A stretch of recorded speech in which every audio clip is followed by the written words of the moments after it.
Cara, eu me considero hoje em dia um bom wrestler. Eu já treinei, eu tenho um parâmetro, eu já treinei, cara, com um wrestler, por exemplo, americano que foi vice-campeão mundial no 8-4. E eu sei o que é treinar com um wrestler de altíssimo nível, que esse cara é, né, um nível maior que isso não existe. Eu treinei com ele por 2 campos que eu tive nos Estados Unidos, então eu sei que eu tenho um wrestler razoável pra bom. Na verdade, assim, eu sempre treinei em pé, né? Na época do jiu-jitsu, eu lutei Abu Dhabi 2 vezes, eu lutei várias seletivas de Abu Dhabi e eu treinava em pé, eu tinha que entrar, entrada de double leg, single leg, né? Baiana, que a gente chama, clinch, quedas de judô, variações. Então sempre treinei luta em pé na parte sem kimono, né, e de kimono também.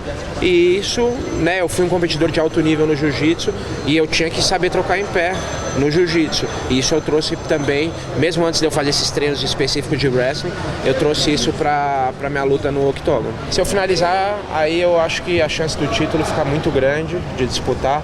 Então essa vai ser minha alegria, mas não por nada pessoal com ele, de jeito nenhum, não tenho nenhuma rixa pessoal, pelo contrário, é um cara que eu admiro.